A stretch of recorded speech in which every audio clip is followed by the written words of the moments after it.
அடுத்ததாக நம்முன் பேச வருபவர் எண் 18 தியாஸ்ரீ NP.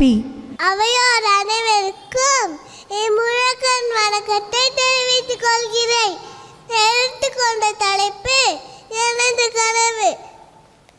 காலத்தில் ஆசிரியராக என்பதுதான் எனது கனவு. ஆசிரியராக வேண்டும் ஆசைப்பட்டது எனது வகுப்பாசிரியரை பார்த்துதான். அம்மா கையை விட்டு உன் கையை பிடித்து உள்ளே கூட்டி போனாய். ஸ்லேடு பலகையை வேலில் பிடித்து எழுத வைத்தாய். தோளுக்கு மேல் தூக்கு வைத்து தந்தையனு கூடை காட்டினாய். நாங்கள் சேவை உட்கார வைத்தே உலகம் காட்டினாய். என் பெற்றோரை கனவு கலைத்துறையாக்கி மக்களுக்கு நல்லது செய்கிற என்பதுதான்.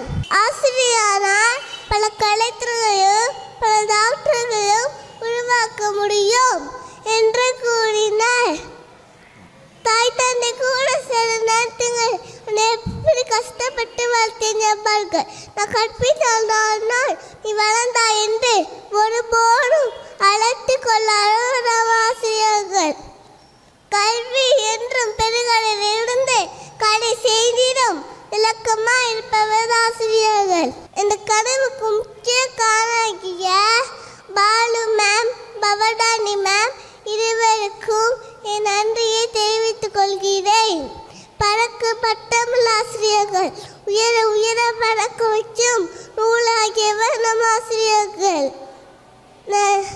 நான் எதிர்காலத்தில் ஆசிரியராக வேண்டும் ஆசைப்பட்டது எனது வகுப்பாசிரியரை பார்த்துதான். நன்றி, வணக்கம். அருமை தியாஸ்ரீ, ஆசிரியர்களின் தன்னலமற்ற சேவையை அருமையாக பறைசாற்றினீர்கள். சிறந்த ஆசிரியராக வேண்டும் என்ற உங்களின் கனவு நிறைவேற எங்களின் மனமார்ந்த வாழ்த்துக்கள்.